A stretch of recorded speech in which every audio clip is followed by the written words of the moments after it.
Um,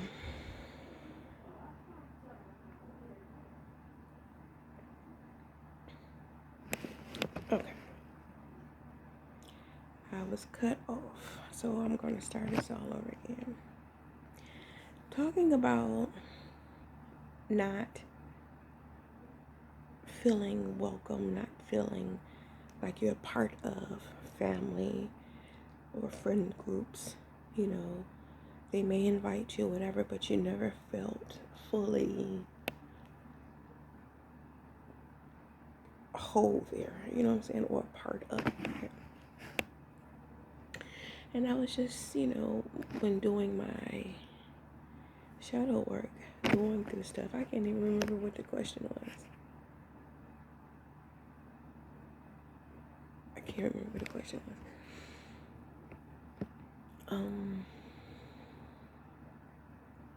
I just,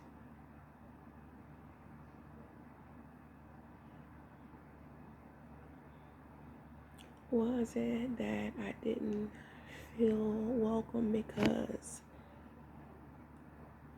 I was not really a part of them? Or did I not feel welcome because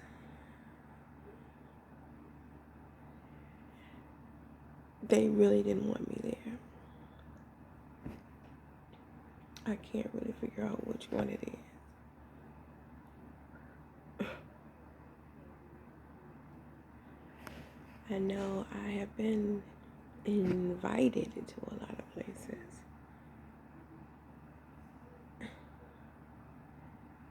Maybe because of others that I was around.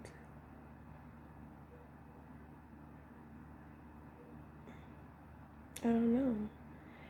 Because looking at it, it's like, why would you invite me? But when I get there, I'm ignored, or people want to bring up past stuff and not really make you feel welcome or whatever.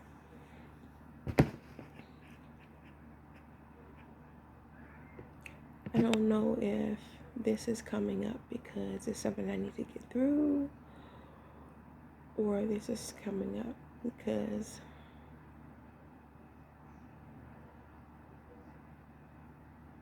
I'm just trying to figure some things out, which could maybe help someone else. But as a person who loves family, and I grew up thinking that, family's family no matter what. And I could be answering my own question here. Anyway, I was raised to feel that way. Going to church, I was raised to feel that way. Family is everything, blah, blah, blah, blah. Blood is thicker than water, blah, blah, blah, blah.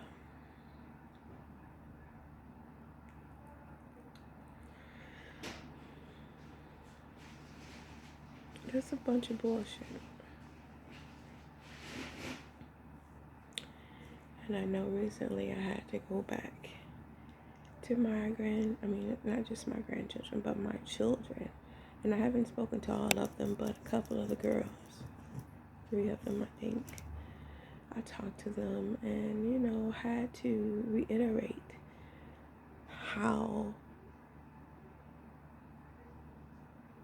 I was feeling back then. Because I know that my children have some animosity towards me about things that happened in the past, or the way I raised them, or how I acted, or what have you. And I totally understand.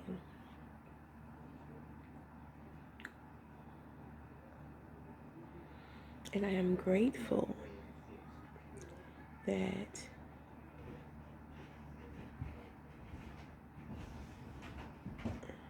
even though they listened and did what they did in my household, or they didn't, they just left, they abide by those rules until they got on their own.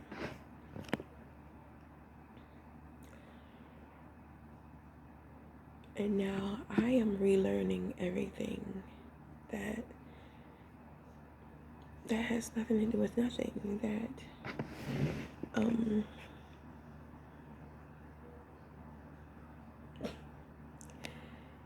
Family is just characters,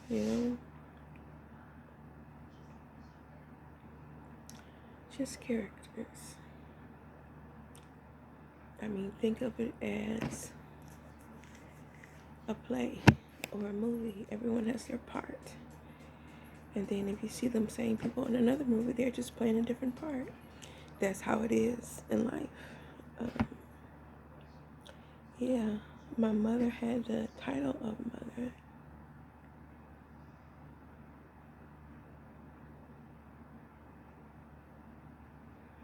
And so forth and so on. But if those people are not doing right by you, there is no, oh, that's family. I got to,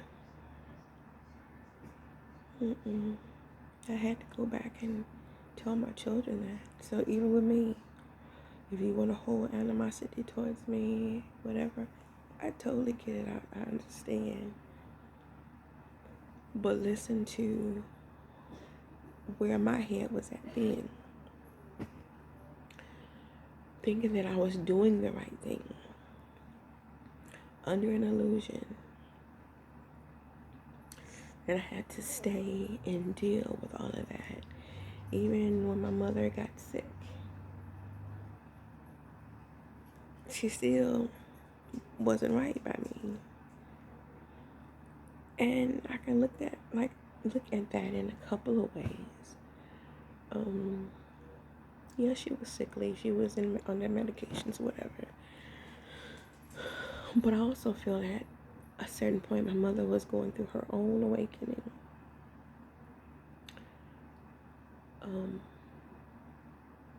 And she chose to be by herself. Excuse me. So she chose to move to Ohio. And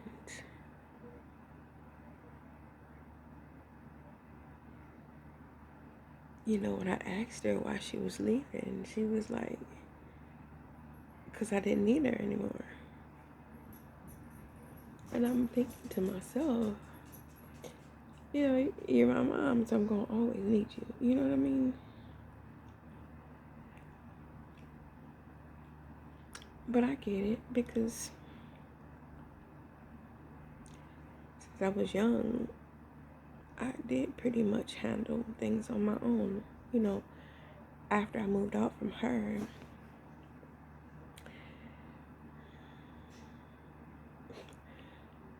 I did what I had to do. And that's only because I went to her when I had my second child, my son. And I told her, I don't know what I'm doing. I don't know how to do this. I don't know how to handle it. And she said, you made your bed, so lie in it. And it hit me hard. But I don't even recall crying. It's like I just sucked it up. And I literally went from that. And I was, 17 years old. On my own. 17 or 18. And I did what I had to do. It wasn't pretty. It wasn't easy. I did cry a lot. I was angry a lot. I was frustrated. I felt like I had no one to talk to. No one I could turn to.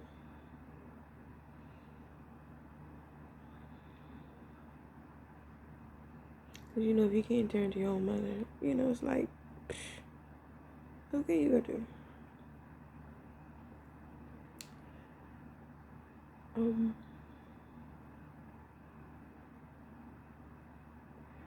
And I probably got off track here, but just flow with me. I'm just going off the dome. So with that being said, you know, you made your bed, lie in it. Everything that I did, it was my choice to do. Whether it was right or wrong, I did it because I thought that was the best thing for me and mine.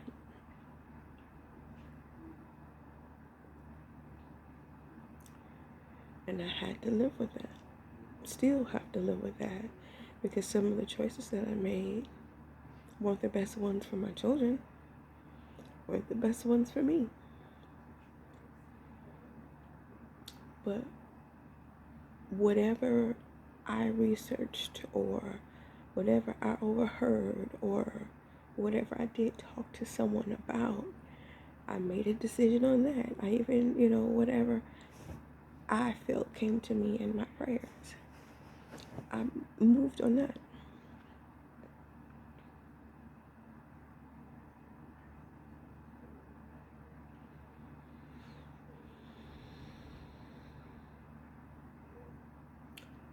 I can remember my mother saying that she didn't have any regrets about anything that she did. And in a way, I understand that. Because every choice that you made you who you are. And I wouldn't be where I am today if it wasn't for the choices that I made. So, I guess there really is no regret. Because no matter what, I will say this, no matter what choice I made, my higher power, God, Most High, Source, Mother, Father, God, Creator, whatever you may want to call them, I may call them all of those things. But my higher source never failed me. It was always on time, godly timing, divine timing. Not my timing, but always on time. No matter what the situation was.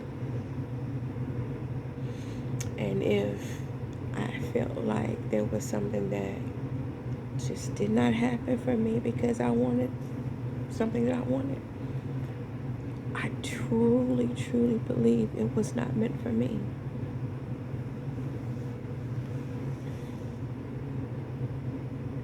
It was not meant for me. If it was something that I felt rejected from, there was a purpose for that. There was a purpose. I may not have liked it. I may have thrown a pity party, had a fit. Did that a lot. But it was meant for me not to have or to do that particular thing. And for that, I am so grateful. I am so grateful.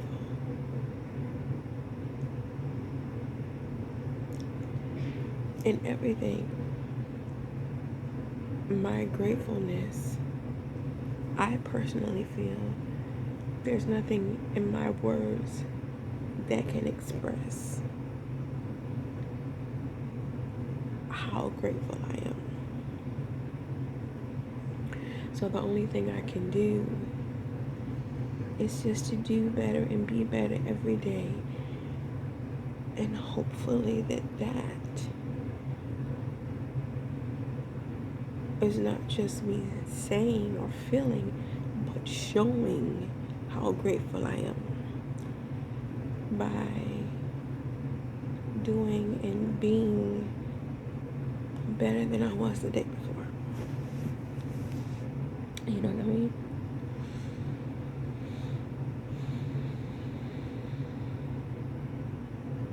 Anyway, back to not being invited to places.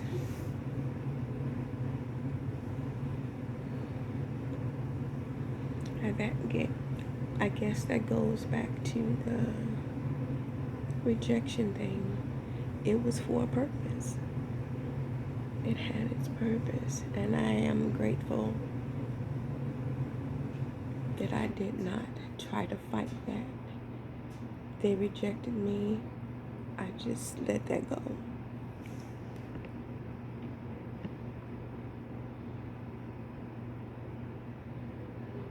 It's just like with any man that I've had in my life. I'm not one to be the beggar and be like, oh, stay with me, blah, blah, blah. Oh, I need you. No. If you're in my life, it's because I wanted you there. Not because I needed you. Because I've always taken care of myself. Taking care of my children. They didn't have everything that everybody else had in school. They didn't have the best of this or the best of that.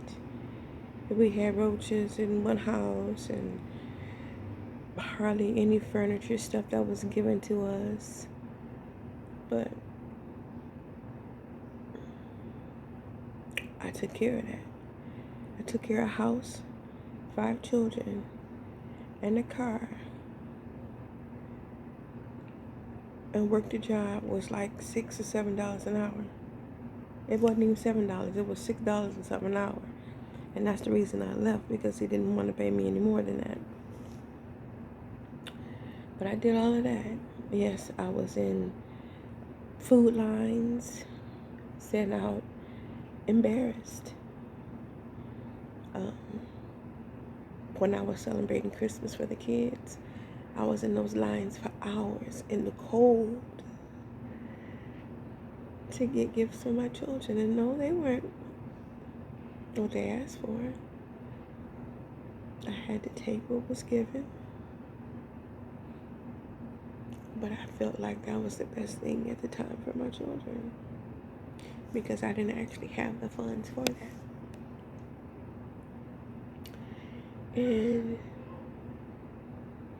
I guess I never thought about how they felt about it.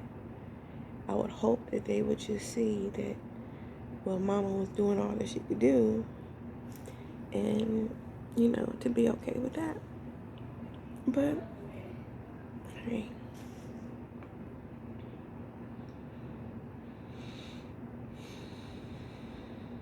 And I'm glad, I am grateful that my children, even though they may have some struggles, but they don't have to do all the things that I did. Oh. And that's how it should be.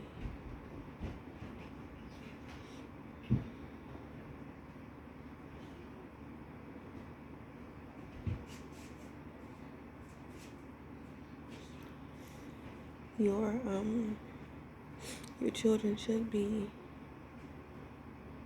more progressed than you, doing more than you. I'm all for that. All for that.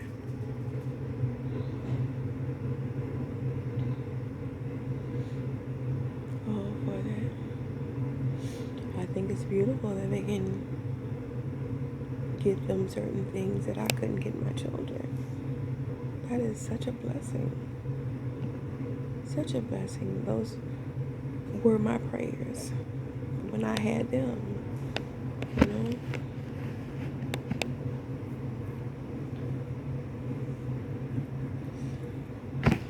Because I remember my mom had spent so much money on gifts one time that she had to file for bankruptcy, I think.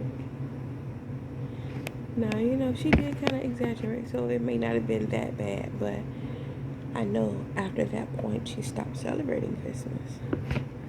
We didn't do that anymore.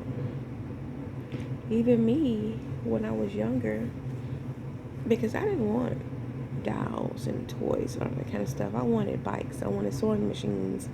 I wanted things that I can actually do something with, I wanted pottery wheels, and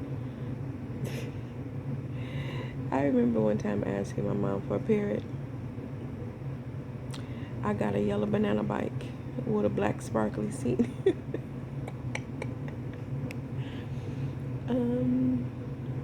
I wanted grown folk stuff. I didn't want to play with kids stuff. It wasn't my thing. Anyway, I'm grateful that my children have progressed a little more than me. Yes.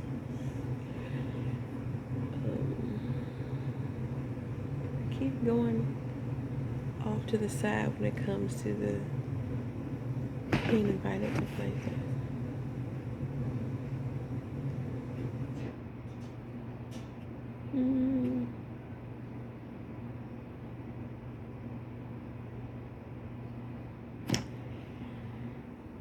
That make me think about when I was younger and the things I did get for Christmas, because even though I wanted certain things, they still did get me kid stuff. And I was raised an only child, so it didn't mean anything if I didn't have anyone to play with, you know what I'm saying? So I would always want to go and be around other people.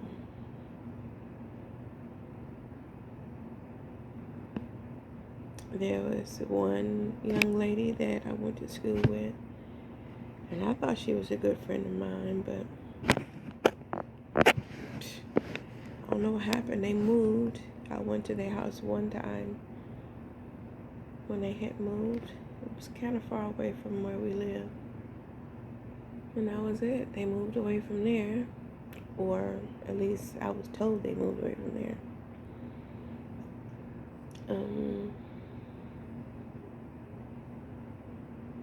I hung around certain people, but it just didn't last. You know, when I feel a certain way, if something like keeps me from being around people, I just don't fight it. I let it go. I don't try to force it. You know what I mean? I don't try to force it. That's how I am with family. Yeah.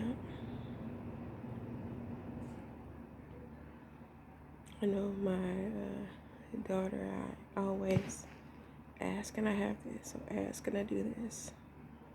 You know, when I'm at her house. And she be like, Mom, that's just who I am. For me, that's a sign of respect. Because if you're at mine, I want you to respect me. Mine, right?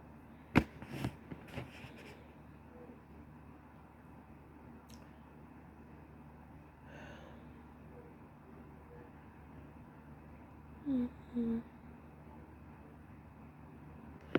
I was thinking about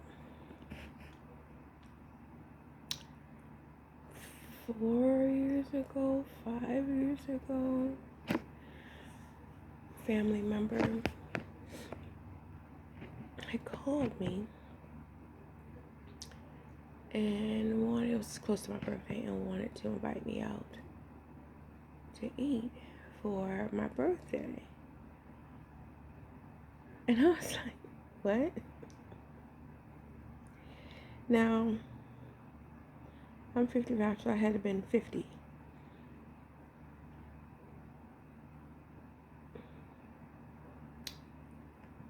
And I was just completely thrown aback. So, out of all the 50 years, you have never invited me out for my birthday. Barely called.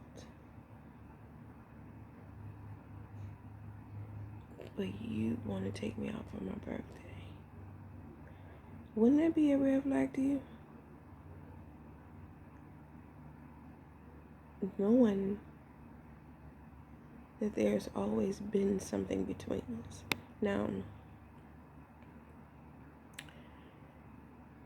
I remember Mama used to say certain things, and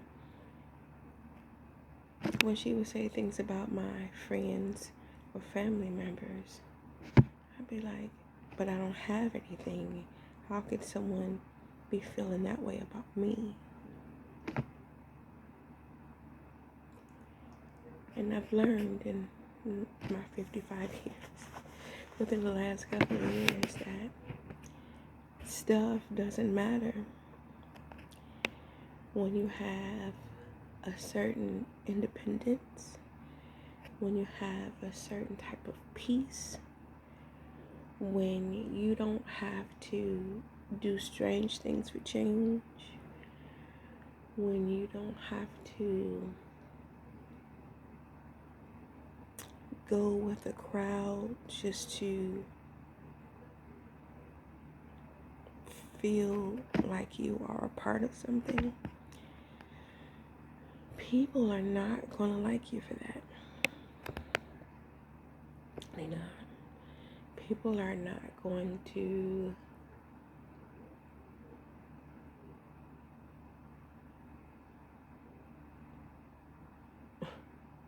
take a liking to that, because they're going to try, not understand how is it that I have to do this to be this or to do that, and you don't have to do any of that. Someone says, you make it seem like it's all easy to do this and do that. And I'm in my head like, what the fuck are you talking about?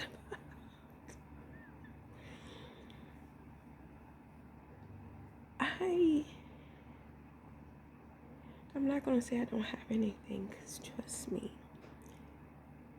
my God, creator, source, all there is, has really gone above and beyond for me. Period. Nope, I don't have the best house. I don't have a car. I don't have no credit cards. Never had a credit card. I don't have the best clothes. All of that. I don't get my nails done or toes done all the time. I don't get my hair done all the time. I went to school to learn how to do my own hair. And because I had 4 girls, I went into podiatry so I can learn how to take care of my mom's feet because she was diabetic. I went into nephrology because my mom was diabetic and was on dialysis, and my ex was on dialysis. So these are things that I went into for that reason. Always with somebody else, not for me. Anyway, people have felt some kind of way about me all my life, and I never could understand it. Because I'm sitting here, I'm feeling like I'm in lack. Everybody else is doing all this other stuff. Whatever they wanted, they can go where they want, when they want it. They might have known what they wanted to do in high school. I had no clue.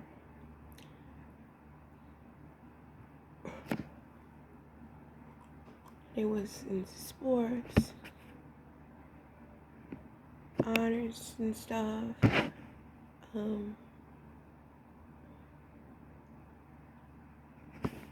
All this other extracurricular activities with friends. I didn't really have friends. I was always by myself. Except friends here and there.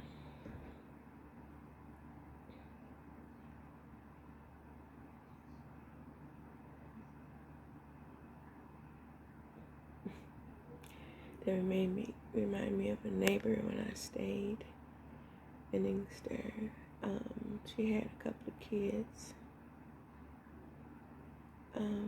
And every year for my birthday, she would give me that amount of money. So if I was 11, she gave me $11. Which, at 11, I was grateful. I remember that. And I really admired her. I appreciated her for that. And she didn't do much more than that.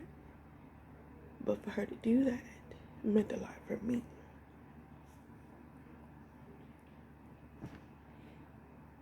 Because that was something more that she did, my family did. Anyway. And when she passed away, that hurt. And I'm not saying it hurt me more than it hurt her children or her family, whatever. But you know, sometimes when you get certain people in your life that do certain things, and it may not mean nothing to nobody else, but it means something to you. That meant something to me. I had a neighbor. It was an older couple across the street, and she would get my kids and she would bring them over. She would pay them to like iron or to wash something or to help her make macaroni and cheese or help her put her stockings on, you know, because she was kind of disabled in a way. Still getting around, but you know, she had some challenges. And I can remember being at work and she would call me and say, I'm going to the store. What do you need?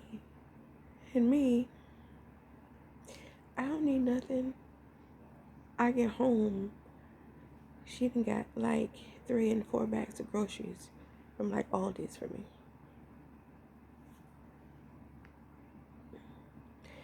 If you don't know about Aldi's, y'all sleeping on Aldi's. Aldi's is good. Anyway, that meant a lot. And then another person in her family would always look out for the kids.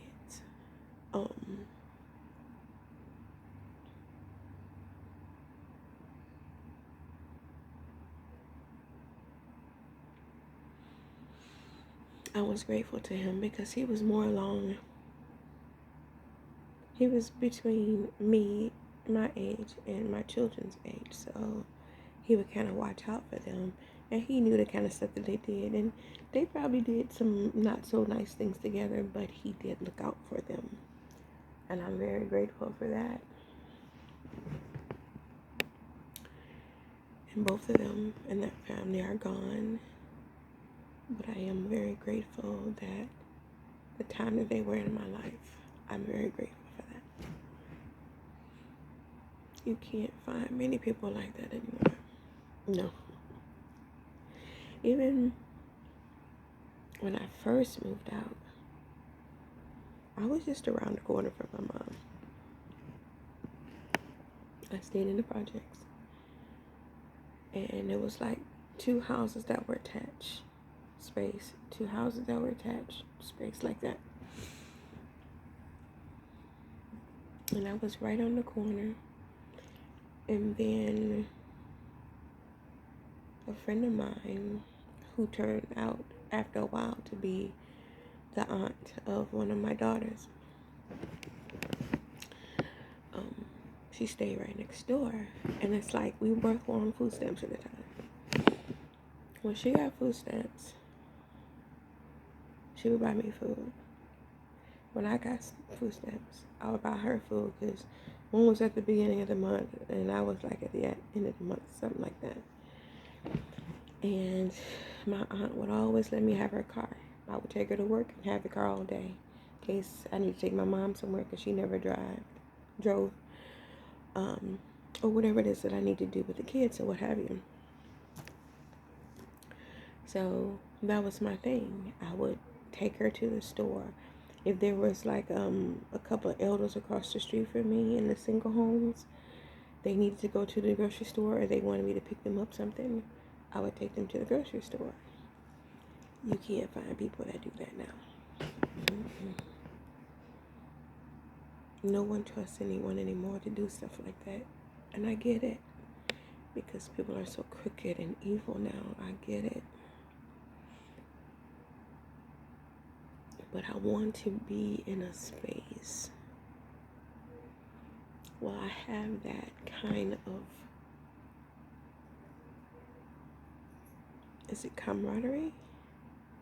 I want that again. I want my grandchildren to be able to see that. I want the world to be able to see that. For me, even though you may not say that that's love, for me, that's love. That is love. All the times you don't have to physically say it, but you show it in your actions. You show it in your commitment. You know what I'm saying? What you physically choose to do. For me, that's love.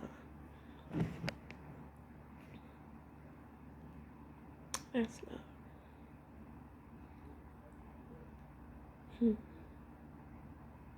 I really desire that. And I don't know where there's a place like that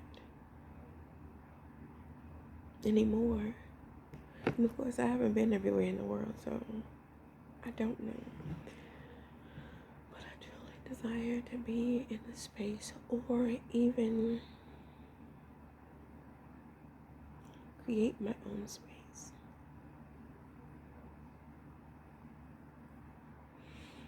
And I know I'm not the first one to feel that way. I won't be the last. But I just got that somebody is going to listen to this and try to do it before I do it. And if you do, I'm better for you. But as I always say, there's enough bread for all of us to eat. So you go ahead and you do that in your space. I'm going to find another space to do that. And then if more people do that in their spaces, then that's excellent. Absolutely excellent. I'm all for it. I'm all for it. You know, all right, I'm getting ready to go. I'm going to be back. I am just going to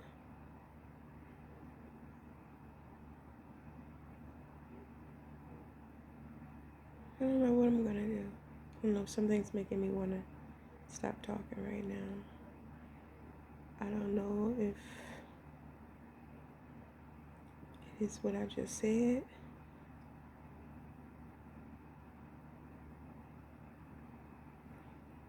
I will be back with you all.